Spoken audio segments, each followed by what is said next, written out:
Kharif season ప్రారంభమవుతున్న నేపథ్యంలో అన్నదాతల సంక్షేమం వైపు ప్రభుత్వం దృష్టి సారించాలని రైతు సంఘాలు నేతలు డిమాండ్ చేస్తున్నారు. 90% సబ్సిడీతో విత్తనాలు, వ్యవసాయ పరికరాలు, సూక్ష్మ పోషకాలు అందించాలని కోరుకుంటున్నారు. తక్షణమే అన్నదాత సుఖీభవ పథకాన్ని అమలు చేయాలని, కౌలు రైతులకు ప్రథమ ప్రాధాన్యత ఇవ్వాలని డిమాండ్ చేశారు. ప్రాజెక్టుల మరమ్మతుల అంశంపై ప్రత్యేక దృష్టి సారించాలని కోరుతున్నారు. జూన్ మొదటి వారం నుంచి ఖరీఫ్ సీజన్ ప్రారంభం కానుంది. అయితే ఇంతవరకు కూటమి సర్కార్ పంటల ప్రణాళికలు, క్రెడిట్ ప్రణాళికలు ప్రకటించలేదని రైతులు ఆగ్రహం వ్యక్తం చేస్తున్నారు. బహిరంగ మార్కెట్లో విత్తనాల ధరలు ఆకాశాన్ని అంటుతున్నాయని ఆవేదన వ్యక్తం చేస్తున్నారు. నకిలీ విత్తనాలు అంటగడుతున్నారని వాపోతున్నారు. ఖరీఫ్ సీజన్ వచ్చినా ప్రభుత్వం రైతాంగం కోసం ఏ విధమైన ముందస్తు చర్యలు తీసుకోవటం లేదని ఆంధ్రప్రదేశ్ కౌలు రైతుల సంఘం రాష్ట్ర ప్రధాన కార్యదర్శి జమలయ్య మండిపడ్డారు. ఎరువులు ఎక్కడా అందుబాటులో లేవని ఆగ్రహం వ్యక్తం చేశారు. కాలువల గేట్లు తుప్పుపట్టి ఊడిపోయేందుకు సిద్ధంగా ఉన్నాయని ఆందోళన వ్యక్తం చేశారు. రాష్ట్రంలో ఉన్న 1000కి పైగా లిఫ్ట్ ఇరిగేషన్లలో 450 మాత్రమే పనిచేస్తున్నాయని, మిగిలిన కూడా మరమ్మతులు చేయాలని అన్నారు. చెరువుల గండ్లు కూడా పోర్చటం లేదని ధ్వజమెత్తారు. రైతుల ఆత్మహత్యలపై మంత్రులు మాట్లాడుతుండగానే 3 రైతులు ఆత్మహత్య చేసుకున్నారని వాపోయారు. రైతులు కౌలు రైతులను ఆదుకోవాలని కోరారు. మరో 10 రోజుల్లో ఖరీఫ్ సీజన్ ప్రారంభమవుతోంది. ఈ ఖరీఫ్ సీజన్లో దాదాపు 90 లక్షల ఎకరాల్లో పంటలు పండించాలని అంచనా వేసినట్లుగా మనకి తెలుస్తూ ఉంది. ఇందులో కీలకమైనటువంటి పంట వరి, అదేవిధంగా వేరుశనగ, పత్తి, మొక్కజొన్న, కందులు ఇట్లా రకరకాల పంటలు ఉన్నాయి. ఈ పంటలన్నిటికి కావాల్సినటువంటి మేలైనటువంటి నాణ్యత కలిగినటువంటి విత్తనాలని రాష్ట్ర ప్రభుత్వం సకాలంలో పంపిణీ చేసి వ్యవసాయాన్ని ప్రోత్సహించే పద్ధతుల్లో ఉండాలి. కానీ రాష్ట్ర ప్రభుత్వంతో నడుస్తున్నటువంటి వ్యవసాయ శాఖ ఇప్పటి వరకు పంటల వారి ప్రణాళికని రూపొందించడంలో చాలా నిర్లక్ష్యంగా కనపడతా ఉంది. పంటల వారీగా ప్రణాళిక రూపొందించిన తర్వాత ఆ పంటలకు అవసరమైనటువంటి విత్తనాన్ని ఏపీసీడీ ద్వారా వ్యవసాయ శాఖ రైతాంగానికి అందించాలి. కానీ దాదాపు 6,30,000 క్వింటాళ్ళు విత్తనాలు అవసరం అని చెప్పి ఏపీసీడీ భావించింది. వ్యవసాయ శాఖ ప్రభుత్వం కలిసి అంత అవసరం లేదు, నిధులు లేవు అని చెప్పేసి 1,00,000 క్వింటాల వరకు తగ్గించినట్టుగా మనకు సమాచారం తెలుస్తూ ఉంది. అంతేకాకుండా 3 లక్షల క్వింటాలు పైగా వరి వంగడాలు అవసరము, 3 లక్షల క్వింటాల పైగా వేరుశనగ వంగడాలు అవసరము, దాదాపు 1,00,000 క్వింటాలు పచ్చి రొట్టె విత్తనాలు అవసరము, 12,000 నుంచి 20,000 వరకు అపరాల విత్తనాలు అవసరము, మినుములు కానీ, పెసలు కానీ, కందులు సంబంధించినటువంటి ఇవి కాకుండా చిన్న చిన్న అపరాల పంటలకు కూడా విత్తనాలు అవసరం. కానీ ఖరీఫ్కి సిద్ధమవుతున్న నేపథ్యంలో విత్తన ప్రణాళిక ప్రారంభించి రైతాంగానికి అందుబాటులో తీసుకొచ్చే దాంట్లో ఈ సంవత్సరం మాత్రం విఫలమవుతుందని చెప్పి స్పష్టంగా మనకు అర్థమవుతూ ఉంది. విత్తనాలే సక్రమంగా ఇవ్వకపోతే ఖరీఫ్ సీజన్ ఎలా ప్రోత్సహిస్తారని చెప్పేసి మేము ప్రశ్నిస్తూ ఉన్నాం. మూడో అంశం ఏంటంటే క్రెడిట్ ప్రణాళిక. మరి వ్యవసాయ ప్రణాళిక, విత్తన ప్రణాళిక రూపొందించిన తర్వాత ఆ పంటలు సాగు చేయడానికి కావాల్సినటువంటి రుణ పరపతి అవసరం. ప్రతి సంవత్సరం ఎరువులు, పురుగు మందులు, విత్తనాలు, వ్యవసాయ పరికరాల యొక్క రేట్లు పెరుగుతూ ఉన్నాయి. పెరుగుతున్న ఉత్పత్తి ఖర్చులను దృష్టిలో పెట్టుకొని స్కేల్ ఆఫ్ ఫైనాన్స్ పెంచి పంట రుణాలు ఇవ్వాలి. కానీ ఇంతవరకు క్రెడిట్ ప్రణాళికని రూపొందించి అమలు చేసినటువంటి పరిస్థితి లేదు. ఇదిగో వస్తుంది, అదిగో వస్తుందని చెప్తా ఉన్నారు. ఈ పరిస్థితుల్లో అయితే రైతులు పంటలు పండించడానికి ఎలా ముందుకు వస్తారని చెప్పేసి మీ ప్రభుత్వాన్ని అడుగుతా ఉన్నాం. ఆ తర్వాత కౌలు రైతులు ఉన్నారు. ఇప్పటికే ఏప్రిల్ మొదటి వారం నుండే గ్రామ సభలు నిర్వహించి కౌలు రైతులకి గుర్తింపు కార్డులు ఇచ్చేవాళ్ళు. దాదాపు 2 నెలలు అవుతూ ఉంది. ఇంతవరకు ఒక్కళ్ళు కూడా గుర్తింపు కార్డు ఇవ్వలేదు. మన రాష్ట్రంలో వ్యవసాయం అంటే కౌలు వ్యవసాయమే, రైతులు అంటే కౌలు రైతులే. మరి అటువంటి కౌలు రైతులకి గుర్తింపు కార్డులు ఇవ్వకపోతే పంట రుణాలు ఎలా ఇస్తారు, విత్తనాలు ఏ విధంగా ఇస్తారు, ఎరువులు ఏ విధంగా సప్లై చేస్తారని చెప్పేసి అడుగుతా ఉన్నాం. అంతేకాకుండా అన్నదాత సుఖీభావ పథకాన్ని ఖరీఫ్ కంటే ముందే అంటే మే 20నే ప్రారంభిస్తామని చెప్పేసి ముఖ్యమంత్రి గారు స్పష్టంగా చెప్పారు. మే 20 దాటిపోయి ఈరోజు 26కు వచ్చింది. అంటే ఇప్పుడేం మాట్లాడుతున్నారంటే ఇవ్వాలని ఉంది కానీ డబ్బులు లేవని చెప్తా ఉన్నారు. ఇది రైతాంగాన్ని దగా చేసినట్టు, మోసం చేసినట్టు తప్ప మరొకటి కాదని చెప్పేసి, అందుకని ఈ ఖరీఫ్ సీజన్ ప్రారంభమయ్యే లోపులోనే ఆ అన్నదాత సుఖీభావ పథకాన్ని రైతాంగానికి ఇవ్వాలి. అందులో భూమి లేని పేద కౌలు రైతులు ఎవరైతే ఉన్నారో వాళ్ళందరికీ కూడా అందించే విధంగా ప్రభుత్వం చర్యలు తీసుకోవాల్సినటువంటి అవసరం ఉంది. వ్యవసాయ పరికరాలకు సంబంధించి ప్రభుత్వం చెబుతూ ఉంది 40,000 మందికి మేము వ్యవసాయ పరికరాలు ఇవ్వాలనుకుంటున్నామని చెబుతా ఉన్నారు. మార్కెట్లో దొరికే వ్యవసాయ పరికరాలకి ప్రభుత్వం పంపిణీ చేసే వ్యవసాయ పరికరాల మధ్య ధరల వ్యత్యాసం చాలా ఉంది. ప్రభుత్వం సబ్సిడీతో ఇచ్చే వ్యవసాయ యంత్ర పరికరాలు రేట్లు ఎక్కువ ఉన్నాయి, బయట మార్కెట్లో రేట్లు తక్కువగా ఉన్నాయి. అంటే కాంట్రాక్టర్లకి కమిషన్లు ఇచ్చేదానికోసం వాళ్ళకు బాగు ప్రయోజనాలు దృష్టిలో పెట్టుకొని ఇస్తున్నారు తప్ప రైతాంగ ప్రయోజనాలను దృష్టిలో మాత్రం పెట్టుకొని ఈ వ్యవసాయ పరికరాలు ఇచ్చిన పరిస్థితి లేదు. ఆ ఇచ్చే వ్యవసాయ పరికరాలు కూడా ఈ పాటికి ఇవ్వాల్సి ఉంది. అది 2024-25 సంవత్సరం ఉంది, ఇంతవరకు ఇవ్వలేదు. మరి వ్యవసాయాన్ని ఎలా ముందుకు తీసుకెళ్తారు, పంటలు ఎలా పండిస్తారు, దానికి కావలసినటువంటి పరికరాలు అంటే రోటావేటర్లు కానీ, పవర్ టిల్లర్స్ కానీ, పవర్ స్పేర్స్ కానీ, దమ్ము గొర్రెలు కానీ, గుంటకలు కానీ, నాగళ్ళు కానీ ఎన్ని ఇవ్వాలా? ఈ ఇచ్చే పరిస్థితి ప్రభుత్వం కనపడతలేదు.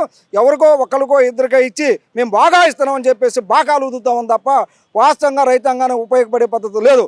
అంతేకాదు ప్రాజెక్టుల కింద కాలువలు ఉన్నాయి, పంట కాలువలు ఉన్నాయి, దానికాడ తూటికాడ పెరిగిపోయింది, గురపటెక్క పెరిగిపోయింది, పూడికి దీక చాలా సంవత్సరాలు అవుతూ ఉన్నది. గేటు చాలా కాలువలకి గేట్లు ఉన్నాయి, అవి తుప్పు పట్టిపోయినాయి, అవి ఉంటాయో ఊడిపోతాయో తెలియదు. మరి ఇంత పెద్ద ఎత్తున తూడికాడ పూడిక లేక తీకోకుండా ప్రభుత్వం నిర్లక్ష్యం చేస్తూ ఉంది. మరి ప్రాజెక్టులోకి నీరు వచ్చినా ఆ నీరు పంట పొలాలకు చేరాలంటే గురపటెక్క తీయాలి, తూడికాడ తొలగించాలి, పూడికలు తీయాలి, మరమ్మతులు నిర్వహించాల్సిన అవసరం ఉంది. అంతేకాకుండా తుప్పు పట్టిన గేట్లు తీసి కొత్త గేట్లు అమర్చాల్సిన అవసరం ఉంది. ఈ పని నడుస్తూ ఉంది. రాష్ట్రంలో 1000కి పైగా ఇవాళ లిఫ్ట్ ఇరిగేషన్ పథకాలు ఉన్నాయి. అందులో 450 పథకాలు మాత్రమే పనిచేస్తూ ఉన్నాయి, మిగతా అవన్నీ పని చేయట్లేదు. మరి ఇరిగేషన్ అధికారులతో బృందాలు ఏర్పాటు చేసి ఏ పని చేస్తున్నాయి ఏ పని చేయట్లేదో పరిశీలించి మరి పనిచేయనట్టు వాటికి మరమ్మతులు చేపట్టి నీరు సకాలంలో రైతాంగానికి అందించే చర్యలు చేపట్టాలా. ఆ విషయంలో కూడా నిర్లక్ష్యం కనపడుతూ ఉంది. రాష్ట్రంలో 40,000 చెరువులు ఉన్నాయి, చాలా వాటికి గండ్లు పడ్డాయి, వాటిని గండ్లు పూడ్చినట్టు పరిస్థితి లేదు. ఏలూరు జిల్లా నూజివేడులో పోయిన సెప్టెంబర్లో గండు పడితే ఆ చెరువుకి ఇంతవరకు దాన్ని పూడ్చలేదు. నిన్న మొన్న వర్షాలు వస్తే ఆ ఒక్క చుక్క నీరు కూడా లేకుండా అది రామలేరులోకి వెళ్ళిపోయింది. ఎట్లా పంట పండిస్తారు రైతాంగం? ఎంత నిర్లక్ష్యం, ఎంత బాధ్యతారహితంగా ఈ ప్రభుత్వం ఉందంటే మనకి చూస్తేనే అర్థమవుతూ ఉంది. మరి ఇన్ని సమస్యలు పెట్టుకొని ఖరీఫ్ సీజన్లో రైతులను మేము ప్రోత్సహిస్తున్నామని చెప్తూ ఉన్నారు. ఏ ఒక్క రైతు ఆత్మహత్య చేసుకోకుండా చూసే బాధ్యత అని చెప్పేసి మంత్రి చెప్తూ ఉన్నారు. మంత్రి గారు చెప్పిన రోజే మాట్లాడుతూ ఉంటేనే 3 రైతులు ఆత్మహత్యలు చేసుకున్న పరిస్థితి కనిపిస్తూ ఉంది. సంవత్సరం అవుతా ఉన్నది సుమారుగా ఈ ప్రభుత్వ అధికారంలోకి వచ్చి. ఆత్మహత్యలు నివారించే విషయంలో, ఆత్మహత్యల నుంచి రైతాంగాన్ని కాపాడే విషయంలో, పండించిన పంటలకు మద్దతు ధర కల్పించే విషయంలో ప్రభుత్వం ఘోరంగా విఫలమవుతుందని కోకో పంట చూసినా, అదేవిధంగా మిర్చి పంట చూసినా, పొగాకు పంట చూసినా, మామిడి పంట చూసినా మనకు స్పష్టం కనపడుతూ ఉంది. ఇప్పటికైనా ప్రభుత్వం ఖరీఫ్ సీజన్లో చేపట్టాల్సినటువంటి పనులు ఏతున్నాయో యుద్ధ ప్రాతిపదిక మీద చర్యలు చేపట్టి ఖరీఫ్లో వ్యవసాయాన్ని ప్రోత్సహించే విధంగా ప్రభుత్వం ఉండాలి. ఆ విధంగా కౌలు రైతులను ఆదుకునే దానికోసం ఒక నూతన కౌలు చట్టం తీసుకురామని మేము డిమాండ్ చేస్తూ ఉన్నాం. ప్రభుత్వం హామీ ఇచ్చింది, కానీ ఇంతవరకు చేయలేదు. ఆర్డినెన్స్ రూపంలో ఆ చట్టం తీసుకొచ్చి కౌలు రైతులకు రక్షణ కల్పించాలని చెప్పేసి మేము డిమాండ్ చేస్తా ఉన్నాం. నా పేరు పి జమలయ్య, ఆంధ్రప్రదేశ్ కౌలు రైతుల సంఘం రాష్ట్ర ప్రధాన కార్యదర్శి.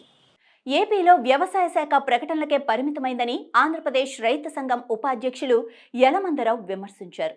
మిర్చి, పొగాకు, పత్తి లాంటి అనేక పంటలకు గిట్టుబాటు ధర లేక రైతులు అప్పుల పాలవుతున్నారని ఆవేదన వ్యక్తం చేశారు. కౌలు రైతు లేకుంటే వ్యవసాయం లేదని, తక్షణమే కౌలు రైతులకు గుర్తింపు కార్డులు ఇవ్వాలని అన్నారు. రైతాంగం పరిస్థితి పెనం మీద నుంచి పొయ్యి మీద పడ్డట్లుగా ఉందని ఆవేదన వ్యక్తం చేశారు. పండించే పంటలకు మద్దతు ధర కల్పించాలని కోరారు. రైతు ప్రభుత్వమని ఆర్భాటపు ప్రకటనలు కాదని అన్నదాతల సంక్షేమానికి చర్యలు తీసుకోవాలన్నారు. ఉన్న ప్రాజెక్టులను పట్టించుకోకుండా బనకచెర్ల అంటూ మరో ప్రాజెక్టుకు రూపకల్పన చేయడం హాస్యాస్పదంగా ఉందన్నారు. ఉన్న ప్రాజెక్టులను పట్టించుకోకుండా బనకచెర్ల అంటూ మరో ప్రాజెక్టుకు రూపకల్పన చేయడం హాస్యాస్పదంగా ఉందన్నారు. ఆంధ్రప్రదేశ్ రైతు సంఘం రాష్ట్ర ఉపాధ్యక్షుడు మల్లినేడి యలమందరావు. ఇవాళ వ్యవసాయం మన రాష్ట్రంలో ప్రధానమైంది. అయితే ఈ సంవత్సరం ఖరీఫ్ సీజన్ ప్రారంభమైంది. అయినా కూడా ఇవాళ ఈ విత్తన సమస్యలు లేకపోతే ఎరువులు ఇవన్నిటి కూడా సమస్యలు ఉన్నాయి. కానీ వ్యవసాయ శాఖ వీటిపైన దృష్టి పెట్టకుండా ఊరికే ప్రకటనలకే పరిమితమైంది. గత సంవత్సరం అన్నదాత సుఖీభావ ఇస్తానని చెప్పారు. అది ఖరీఫ్లో ఇవ్వలేదు, రబీలో ఇవ్వలేదు, సంవత్సరం దాటిపోతుంది. అది సూపర్ 6లో భాగంగా మరి అన్నదాత సుఖీభావని మరి వెంటనే అమలు చేయాలి. ఇంకోటి, ఈ గత పాలకులు నిర్లక్ష్యం వలన మరి రైతాంగం అంతా కూడా ఇవాళ ఈ ప్రభుత్వం వస్తే మరి చాలా బాగుంటుందని రైతాంగం అందరూ కూడా ఎక్కువ శాతం ఈ ప్రభుత్వాన్ని మరి ఎన్నుకోవడం జరిగింది. అయితే వచ్చిన తర్వాత వీళ్ళు కనీసం రైతాంగానికి పండించిన పంటలకు ముఖ్యంగా మరి మద్దతు ధరల విషయంలో ఇవాళ విఫలమయ్యారు. గత సంవత్సరం మిర్చి 15-20 వేలు ఉంటే ఈ సంవత్సరం 10,000కి 12,000కి అమ్ముకోవాల్సిన పరిస్థితుంది. అలాగే అపరాలు అంతే, అలాగే ఇతర పంటలు పత్తి మరి లేకపోతే ఇతర పంటలు ఏమైనా సరే చెరుకు అన్నీ కూడా ఇవాళ మద్దతు ధరలు లేక రైతాంగం ఏ పంట వేయాలో తెలియని పరిస్థితుల్లో, దిక్కుతోచని పరిస్థితుల్లో ఇవాళ ఉంది. అందుకని ఇవాళ ఊరికే మా రైతు ప్రభుత్వాలని మరి అని మంత్రుల నుంచి ముఖ్యమంత్రి వరకు చెప్పటమే కానీ కింది స్థాయిలో క్షేత్రస్థాయిలో అలా రైతు ప్రభుత్వం అని చెప్పుకునే మరి ఇది అనైతిక ఇది లేదు ఇవాళ ఈ ప్రభుత్వానికి. ఎందుకంటే ఇవాళ స్కేల్ ఆఫ్ ఫైనాన్స్ ఇవాళ ఖర్చులన్నీ పెరుగుతున్నాయి, కానీ ఇవాళ రైతాంగానికి బ్యాంకుల్లో రుణాలు మరి పెంచాలి. మరి స్టేట్ బ్యాంకర్స్ సమావేశాలు జరుగుతాయి, ఆ రోజున చెప్తారు, వాళ్ళు వింటారు వెళ్తారు, కానీ అమల్లో అది ఎక్కడ కూడా లేదు. అలాగే ముఖ్యంగా ఇవాళ రైతాంగం కౌలు రైతులు ఎక్కువయ్యారు. ఇవాళ అనేక సమస్యలు రైతాంగానికి ఉండి ఉత్పత్తి ఖర్చు పెరిగింది, మరి లేకపోతే లేబర్ ఖర్చులు ఇవన్నీ చూసి ఇవాళ రైతాంగం ఈ యొక్క కౌలుకి ఇచ్చేవాళ్ళు కదా ఎవరు. ఇవాళ ప్రతి ఒక్కళ్ళు గ్రామంలో ఉన్న 2 ఎకరాల రైతు కూడా కౌలుకి ఇచ్చేసి మరి వాళ్ళ ఉన్నారు. అందుకే వాళ్ళ కౌలు రైతు లేకపోతే వ్యవసాయం లేదు. అందుకని మరి మాటలు చెప్తున్నారు ప్రభుత్వాలు, ఏదైతే ఎన్నికలకు ముందు మేము వస్తే వీళ్ళందరికీ మరి కార్డులు ఇస్తాము, అందరికీ మరి రుణాలు ఇస్తాము, వాళ్ళకి మరి గిట్టుబాటు ధరలు ఇస్తామని చెప్పి, కానీ ఆచరణలో ఇవాళ ఒక్క కార్డు కూడా ఇవ్వలేదు కౌలు రైతులకి. కౌలు రైతు లేకపోతే ఇవాళ వ్యవసాయం లేదనేది అందరికీ తెలుసు. కానీ మరి ఎందుకని దాని మీద సృష్టి పెట్టలేదు? ఇవాళ ప్రతి ఒక్క రైతుని కూడా వాస్తవ సాగుదారుని గుర్తించి యజమానితో సంబంధం లేకుండా ఇవాళ రెవెన్యూ అధికారులు వచ్చి వాస్తవ సాగుదారుని గుర్తించి వాళ్ళకి కార్డులు ఇవ్వాలి, తర్వాత వాళ్ళకి మరి బ్యాంకు రుణాలు ఇవ్వాలి, పంట రుణాలు. ఇవ్వకపోతే వాళ్ళు ఏ రకంగా వ్యవసాయం చేస్తారు? సొంత భూమి కలిగిన రైతుకి గిట్టకే కదా ఇవాళ వ్యవసాయం ఇస్తుంది. సొంత భూమి కలిగిన రైతు ఎవరికి కౌలు చెల్లించే పని లేదు. అలాగే వాళ్ళకి బ్యాంకులు కూడా ఉదారంగా పిలిచెల్లా ఇస్తాయి, కానీ ఈ కౌలు రైతుకి మరి రుణాలు అందవు. మరి ముందుగా ₹2 3 పెట్టి తీసుకొచ్చి మరి వాళ్ళకి చెల్లించాల్సి వస్తుంది సొంత భూమి కలిగిన రైతులు. అందుకని కౌలు రైతుకి అనేక ఇబ్బందులు ఉన్నాయి. సొంత భూమి కలిగిన రైతుకే గిట్టకే కదా ఇవాళ వ్యవసాయం కౌలు రైతుకి ఇస్తుంది. ఈ కౌలు రైతునికి ఆదుకోకపోతే ఇవాళ ప్రభుత్వాలు ఇవాళ సంక్షోభంలో ఉన్న వ్యవసాయం మరింత తీవ్ర సంక్షోభంలోకి నెట్టబడుతుంది. కాబట్టి ఇవాళ మాటలు కట్టిపెట్టి చేతల్లో చూపించాలి. ఇవాళ ప్రకటన చేస్తున్నారు, ఇవాళ ప్రతి గింజా కొంటా ఉంటారు, కానీ ఇవాళ ఈ సంవత్సరం ధాన్యం మరి గత సంవత్సరం అతివృష్టితోటి వరదలతోటి నష్టపోయి పంటలు పోయినాయి. ఖరీఫ్లో రబీలో పంటలు పండినాయి, కానీ పంటలు అనేక ఇబ్బందులు పడి పంటలు పండిస్తే మళ్ళీ అమ్ముకోవడం ఒక సమస్య అయిపోయింది. మొన్నటి వరకు కూడా మరి ఏప్రిల్లో మార్చిలోనూ మరి తీయాలి ఈ కొనుగోలు కేంద్రాలు, కానీ కొనుగోలు కేంద్రాలు ఎప్పుడు తీశారు? ఏప్రిల్ తీసి మే నెల వరకు కూడా కొంటానే ఉన్నారు. కానీ ఈ రకంగా రైతాంగం ఇన్ని ఇబ్బందులు పడి వ్యవసాయం చేస్తే ఇవాళ గిట్టుబాటు కాకపోతే ఇక రాబోయే రోజుల్లో ఆహార కొరత వస్తుంది. లేకపోతే ఇవాళ ఒకప్పుడు విత్తనం కొనేవాళ్ళం కాదు, రైతులు ఎరువులు కొనేవాళ్ళు కాదు, మరి బ్యాంకులకు వెళ్ళేవాళ్ళు కాదు. ఎందుకంటే ఇవాళ హరిత విప్లవంలో భాగంగా ఆ రోజున ఇవాళ మరి విత్తనాలు ఎరువులు ఎన్ని వచ్చినాయి. భూమి పెరగదు, ఆ భూమిలోనూ అధికోత్పత్తి కోసం జనాభా పెరుగుద్ది, కానీ మరి ఈ జనాభాకి తగిన మరి ఆహార పదార్థాలు అందించాలంటే ఆ రోజు 64లో స్వామినాథన్ గారు హరిత విప్లవాన్ని తీసుకొచ్చారు. హరిత విప్లవంలో భాగంగా మరి విత్తనాలు వచ్చినాయి. అప్పుడు విత్తనాలు ఏంటంటే మేలు రకం విత్తనం తెచ్చుకొని రైతు 64కు ముందు ఆ విత్తనాలను వేసుకునేవాడు, రైతు విత్తనం కొనేవాడు కాదు. అంటే వాళ్ళ విత్తన కంపెనీలన్నీ రైతు మీద బతుకుతూ ఉన్నాయి. రెండవది రసాయనిక ఎరువులు కూడా కొనేవాళ్ళు కాదు, సేంద్రియ పెరుగు దొలుకునేవాళ్ళు, గొర్రెల పెంటో పంది పెంటో అట్లాంటివి తోలేసి సేంద్రియ పెరుగుతూ ఉండేవాళ్ళు. ఇవాళ ఎరువులు కొంటున్నాడు రైతు. అలాగే ఇవాళ బ్యాంకులకు కూడా వెళ్ళేవాళ్ళు కాదు, ఆ రోజు ధాన్యమే కొలిసేవాడు వ్యవసాయ కార్మికులకి, లేకపోతే కుమ్మరి అందరికి కూడా ధాన్యమే కొలిసేవాళ్ళు, డబ్బులు ఇచ్చేవాళ్ళు కాదు. కానీ వాళ్ళ ప్రతిదానికి రూపాయి కావాలి. అందుకే బ్యాంకులు జాతీయకరణ చేసింది ఆ రోజు ఇందిరాగాంధీ గారు. చేయబట్టే వాళ్ళు వెళ్ళి రైతులు అప్పులు తెచ్చుకుంటున్నారు. అంటే బ్యాంకులు కూడా బతుకుతున్నాయి రైతు మీద. నేను చెప్పేది ఏంటంటే వాళ్ళు అందరూ బతుకుతున్నారు.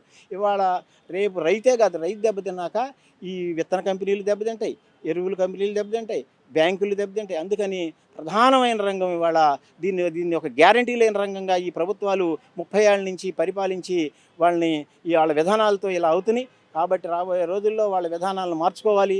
రైతే రాజుగా చేయాలి. ఇవాళ రైతు ఎన్నుముక అంటారు, రైతే అన్నదాత అంటారు, ఇవన్నీ చేస్తున్నారు, కానీ ఇవాళ రైతు ఎన్నుముకని ఎడగొడతా ఉన్నారు. అసలు రైతుకు లేని సమస్య లేదు, అన్ని సమస్యలే. కాబట్టి రాబోయే రోజుల్లో వీళ్ళు ఏదైతే చెప్పారో సూపర్ 6లో భాగంగా ఈ అన్నదాత సుఖీభవన్ అమలు చేయాలి. అంతేకాదు అసలు స్వామినాథన్ గారు కమిషన్లు వేస్తున్నారు, మంచిదే. అనేక కమిషన్స్ వేశారు. దాంట్లో ముఖ్యమైనది స్వామినాథన్ కమిషన్ ఒకటే చెప్పింది, ఇవాళ రైతాంగానికి సమగ్ర పంటల ఉత్పత్తి వ్యయానికి 50% కలిపి మద్దతు ధరలు నిర్ణయించాలంటే మినిమం సపోర్ట్ నిర్ణయించాలని చెప్పింది.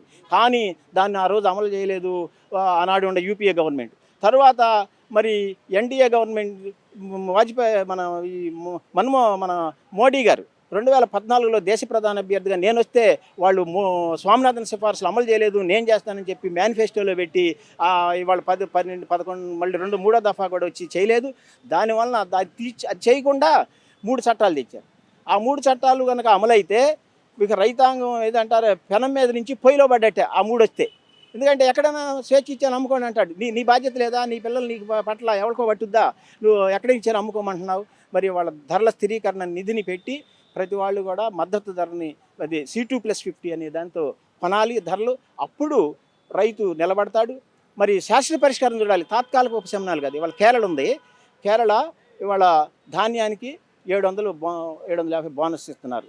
అలాగే పక్క రాష్ట్రం సన్న రకానికి 500 ఇస్తున్నారు. ఇక్కడ ఎందుకు ఎవరు అమలు చేయరు? అది ఇవాళ అట్లా ఇస్తే ఏమవుద్ది, కౌలు రైతు కానీ ఏ రైతు అయినా కానీ పండించిన రైతుకి ఎవరైతే కష్టపడుతున్నాడో నష్టపోతున్నాడో వాళ్ళకు అందుద్ది. అందుకని మద్దతు ధరలు చాలట్లేదు, అది గిట్టుబాటు ధర లాభసాటి జరగాలిగా. లాభం లేకుండా ఎవరు చేయరు కదా, ఆ లాభాలతోనే కదా, వచ్చిన లాభాలతోనే వ్యాపారైనా ఎవరైనా వచ్చిన లాభాలతో వాళ్ళ పిల్లల చదువులు, ఇంట్లో వైద్యం అన్నీ కూడా మరి చేసుకునేది. అందుకని రైతు అయితే లాభం లేకుండా చేయాలంట, ధరలు పెరిగిపోతాయి. కాబట్టి స్వామినాథన్ కమిషన్ సిఫార్సులు అమలు చేయమంటారు. కాబట్టి ఇవాళ చెప్పేది ఒకటి, చేసేది ఒకటి. ఈయన PM కిసాన్ సన్మాన్ నిధి 6,000 ఇస్తున్నాడు. 6,000 ఇస్తానని చెప్పలే ఆ రోజు. ఫస్ట్ చెప్పింది స్వామినాథన్ కమిషన్ సిఫార్సులు. కాబట్టి ఇవాళ చెప్పేది ఒకటి, చేసేది ఒకటి. ఈ ప్రభుత్వాలు అంటే మన మర్చిపోతారనుకుంటారా, ఇలా మతిమరుపు ఉందనుకుంటారా, ఈ ప్రభుత్వాలు అర్థం కావట్లేదు. పేరుకు మాత్రం ఏదో అంటారే మాది రైతు ప్రభుత్వం అని చెప్పటం, రైతుల్ని అన్యాయం చేస్తూ ఉండి కేంద్రంలోని ప్రభుత్వం కానీ ఇక్కడ రాష్ట్ర ప్రభుత్వం కానీ మరి ప్రాజెక్టులు పట్టించుకోరు. దీర్ఘకాలికంగా ఉన్న ప్రాజెక్టులని సగంలో ఆగి ఉన్న వాటిని పూర్తి చేసుకోవాలి. మళ్ళీ కొత్తది అంటాడు, ఇవాళ బనకచర్లు అంటారు, అది అంటారు, ఇది అంటారు. అసలు చేయాల్సినవి చేయకుండా. ఇంక ఉదాహరణకి ఇవాళ మనకి కృష్ణా డెల్టా ఉంది, లేకపోతే గోదావరి డెల్టా ఉంది. ఆ రోజు రాజశేఖర రెడ్డి గారు డెల్టా మోడర్నైజేషన్ కోసం కొన్ని వేల కోట్లు పెడితే అవి ఇప్పుడు అమలు జరగదు. 10 ఏళ్ళు అవుతున్నా టూటికాడ మరి అన్నీ అడ్డపడి నీరు బావు. ఎలా చేస్తాడు రైతు వ్యవసాయం? అన్నీ సమస్యలే. కాబట్టి వీళ్ళకి చిత్తశుద్ధి లేదు, మనసు లేదు. మనసు పెడితే మార్గం దొరుకుద్ది. ఇవాళ పొగాకు రైతులు బర్లీ పొగాకు ఇదిగో కొంటా ఉంటారు, ఒక కాడ కూడా వండుకొని కొంటా ఉంటారు. ఆత్మహత్యలు ఇవాళ ఊరికే సమావేశాలు జరిపి మభ్య పెడతాం, లేకపోతే చేస్తా ఉంటే పేపర్లో చూసి మీడియాలో అబ్బో కొంటారు అనుకుంటాం. కానీ క్షేత్రస్థాయిలో రైతాంగానికి అనేక ఇబ్బందులు ఉన్నాయి. అందుకని రాబోయే రోజుల్లో ఈ కౌలు రైతులు నిలబెట్టుకోవాలంటే వాళ్ళకి మరి గుర్తింపు కార్డులు ఇవ్వాలి. వాళ్ళ ముందు గుర్తింపు కార్డులు ఇవ్వాలి. గుర్తింపు కార్డులు అయితే రేపు అతను అనావృష్టి, అతివృష్టి, ప్రకృతి విపత్తులు నష్టపోతే ఏ రకంగా వాళ్ళకి ఇస్తారు ఏ గుర్తింపు? అట్టగానే ముందు మెయిన్ ఎవరైతే వాస్తవ సాగుదారు ఉన్నాడో వాళ్ళని గుర్తించాలి, ఆ కౌలు రైతులు నిలబెట్టాలి. అప్పుడే వ్యవసాయం నిలబడుద్ది. లేకపోతే రాబోయే రోజుల్లో ఇవాళకే దేశంలో సంయుక్త కిసాన్ మోర్చా అని ఏర్పడి రైతు సంఘాలని ఒకప్పుడు రైతులు అంటే ఏదో సూదుల మూట అనేవాళ్ళు కాదు. ఇవాళ ఒక పిడికిలి ఇవాళ 400-500 సంఘాలు కలిపి సంయుక్త కిసాన్ మోర్చాగా భారతదేశంలో ఏర్పడి ఇవాళ మోడీ లాంటి వాడిని మరి సంవత్సరం ఉద్యమం చేసి తనతో క్షమాపణ చెప్పించినాయి. మరి ఆ రోజున దేశంలో కాదు ప్రపంచంలోనే ఈ స్వతంత్రం వచ్చిన తర్వాత ఇలాంటి ఉద్యమం జరగలేదు, మనందరికీ తెలుసు. అయితే రైతులు పట్టుబడితే అది సాధిస్తారు. అందుకని మరొక ఉద్యమం రాకుండా ఇవాళ కేంద్రంలో ఉన్న ప్రభుత్వం, మోడీ ప్రభుత్వం కానీ ఇక్కడ మన రాష్ట్ర ప్రభుత్వం కానీ మేల్కొని రైతాంగానికి ఉపయోగపడే పనులు చేయండి. శాశ్వత పరిష్కారం, సంక్షోభం నుంచి బయటపడేందుకు, ఆత్మహత్య నుంచి బయటపడేందుకు, రుణభారం నుంచి బయటపడేందుకు శాశ్వత పరిష్కారం చూడాలి. కానీ ఇట్లా తాత్కాలిక ఉపశమనాలు కాదు, శాశ్వత పరిష్కారం చెప్తా ఉన్నారు రైతు సంఘాలు కానీ కమిషన్లు కానీ. ఒకటే మన ఏమిటంటే దానికి ప్రత్యామ్నాయం ఒక్కసారి రుణాలన్నీ మాఫీ చేయాలి. రైతాంగ రుణాలు అన్ని రకాల రుణాలు మాఫీ చేయాలి. ఎందుకంటే 16 లక్షల కోట్లు కార్పొరేట్లకు నువ్వు రద్దు చేసావు. ఎందుకు చేయవు? అన్నం పెట్టే రైతుకి చేయొచ్చు మనసు పెట్టి. అది ఇంకోటి, స్వామినాథన్ సిఫార్సుల ప్రకారం సమగ్ర పంటల ఉత్పత్తికి 50% కలిపి మద్దతు ధరల నుంచి ఇవ్వమనండి. అప్పుడు రైతుకు అప్పులు కావు. ఒక్కసారి రైతాంగ రుణాలన్నీ అన్ని రకాల రుణాలు రద్దు చేయటం. రెండవది స్వామినాథన్ కమిషన్ సిఫార్సులు అమలు చేస్తే ఈ రైతాంగం బతికి బట్టగడతారు, ఆత్మహత్యలు ఉండవు. కాబట్టి ఈ శాశ్వత పరిష్కారాన్ని చూడాలని, లేని పక్షంలో రైతాంగ ఉద్యమాలు ఇంకా ఐక్య ఉద్యమాలు తీవ్రమవుతాయని చెప్పేసి ఈ ప్రభుత్వాలకు హెచ్చరిస్తాను. రైతు పడే బాధలు అన్నీ ఇన్ని కావని కౌలు రైతు సంఘం నాయకులు నిమ్మగడ్డ శ్రీనివాసరావు ఆవేదన వ్యక్తం చేశారు. పంట కొనుగోలు కేంద్రాలు ఏర్పాటు చేసిన ప్రయోజనం శూన్యమని వాపోయారు. నేటి వరికి సంబంధించిన నగదు రైతుల ఖాతాల్లో జమ కాలేదన్నారు. కౌలు రైతులకు రుణమాఫీ చేయాలన్నారు. విత్తనాలు సరఫరా చేసి పంటకు మద్దతు ధర కల్పించాలని విజ్ఞప్తి చేశారు. మీడియా వారికి నమస్కారాలు. ఎన్టీఆర్ జిల్లా కౌలు రైతు సంఘం నాయకుడినండి. నా పేరు నిమ్మగడ్డ శ్రీనివాసరావు. ఇవాళ రైతు పడే బాధలు అన్నీ ఇన్ని కాదండి, ఒక రకంగా కాదండి. ప్రకృతి కొంత చేస్తుంటే గవర్నమెంట్ కొంత చేస్తుందండి. అది వచ్చేసి ఏ రకంగా చెప్పాలంటే, మీకు కొనుగోలుదారు కేంద్రాలు ఏర్పాటు చేశారు, కానీ ఈరోజు కూడా వరి ధాన్యం అమ్మిన తాలూకు డబ్బు ఇంతవరకు సరిగా అకౌంట్లోకి రాలేదు. 2, కౌలు రైతు రుణమాఫీలు చేయాలండి. 3, విత్తనాలకు సబ్సిడీ ప్లస్ వాళ్ళకి చేతనైన వరకు ఏది అందుబాటులో ఉంటే అది అందించి రైతుని చైతన్యపరచాలండి. ఇన్ని తిప్పలబడి పండించినా సరే మద్దతు ధర ఉండలేదండి. అక్కడ చాలా రిస్క్ గురవుతున్నామండి. దయచేసి కేంద్ర రాష్ట్ర ప్రభుత్వాలు ఈ దృష్టిలో పెట్టుకొని రైతులకు మేలు చేయాల్సిందిగా కోరుతున్నామండి.